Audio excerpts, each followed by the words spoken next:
diskusi kecil ya, diskusi untuk mengasah edukasi lah pada teman-teman media. Kita dari Indonesia Journalist of Law itu kita mengambil tema tentang politikus masuk BPK, terjerat kasus dan konflik kepentingan. Nah, dua narasumber kami itu memang ya hebat-hebatnya, mereka sudah terbiasa lah dalam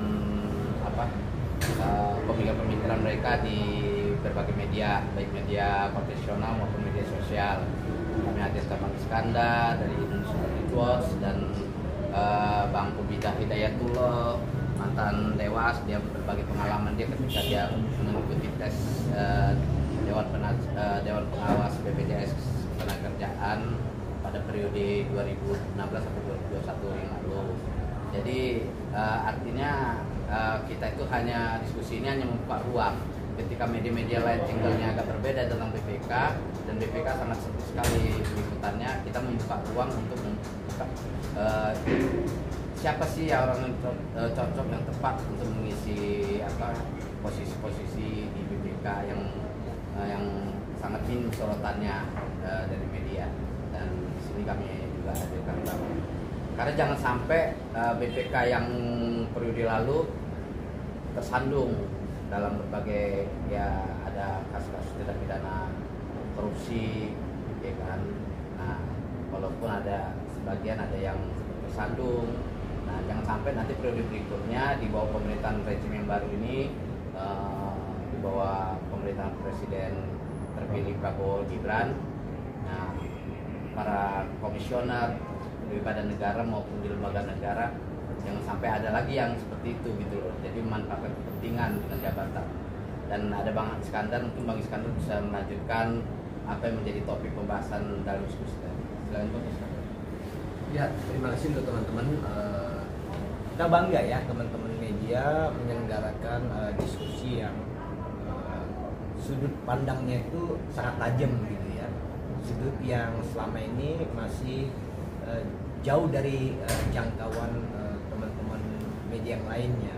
Harapan kita pemikiran-pemikiran tadi yang diselenggarakan oleh teman-teman media ini bisa memberikan dampak baik pada penyelenggaraan rekrutmen anggota-anggota BPK yang jumlahnya 5 orang itu. Harapan kita mungkin seperti itu, dan ini kita apresiasi sebab unik pemikirannya. Bang, apakah ada kecenderungan Bang memang dari politikus masuk ke BPK di baliknya ada kepentingan tertentu Bang? Kalau asumsi itu dipakai, ya politik menjadi digerakkan oleh politisi sehingga terjadi politisasi. Nah, itu menjadi sah-sah saja sebab memang undang-undang kita masih tidak begitu ketat. Jadi walau satu hari sudah meninggalkan kultur politiknya di partai politik, lalu dia mendaftar ya sudah tidak disebut politisi lagi. Nah, tapi menurut hemat kami itu adalah politisasi politik. Pak, tapi Bapak tadi mengatakan kalau bisa pemilihan BPK itu tidak diambil dari politik, dari politis. Sedangkan penunjukan kepala BPK sendiri ternyata dari lembaga pemerintah juga, yang artinya ya pasti politisi Bang. Nah, sebenarnya di BPK itu anggota-anggota itu banyak sumber ya, dari politik, dari kurun waktu 15 tahun terakhir ini itu bersumber dari banyak, baik itu politisi, orang dari dalam ataupun akademisi dan lain-lainnya. Yang dirujuk teman-teman tadi itu adalah bagaimana supaya yang terpilih itu tidak berkonflik atau menjadi masalah hukum kebanyakan. Memang kalau terkait masalah hukum tidak hanya politisi, orang sipil atau yang tanpa komponen politik pun bisa saja terjerat hal itu. Namun karena ini adalah lembaga tinggi yang sangat penting yang melakukan pengawasan terhadap APBN kita per tahun yang kurang lebih 2.000 triliun, maka perhatiannya harus lebih khusus lagi untuk lembaga yang tidak serius kerjanya seperti BPK terkait keuangan negara saja. Kita memberikan perhatian yang serius, tetapi kenapa untuk BPK ini masih belum memberikan perhatian serius? Itu terlihat dari pola-pola rekrutmen tajam atau tidak menjadi bahan diskusi atau diskursus bagi masyarakat kita. Kalau dari IAW sendiri menyorotnya seperti apa?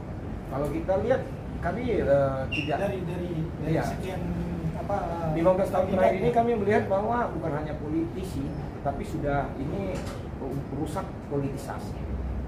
Jadi instrumen BPK digunakan untuk kepentingan politik, bukan hanya oleh politisi, tetapi oleh orang-orang sipil yang juga terafiliasi dengan partai politik atau orang-orang yang tidak berpartai menjadi nyaman ketika mereka terafiliasi pada partai politik.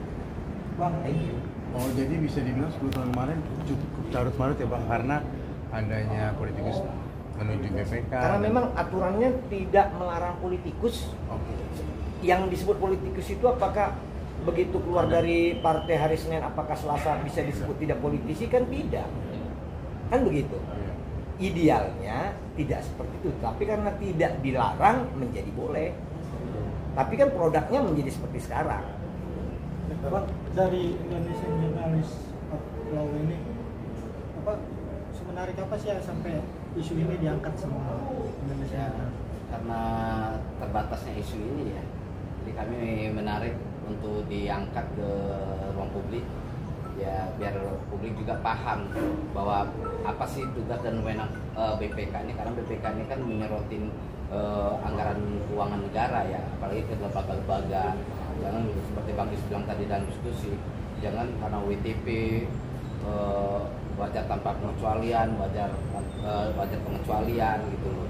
Jadi rebut-rebutan mereka untuk mendapatkan reward gitu. Nah, jadi inilah menjadi perhatian kami JL biar membuka wawasan juga bagi masyarakat. Apa sih tugas fungsi BPK, siapa sih orang-orangnya, karena sangat minim juga masyarakat atau publik mengenal apa namanya BPK, taunya orang KPK ya kan, kejaksaan, kepolisian. Padahal tugas BPK sendiri cukup Padahal penting ya Bang.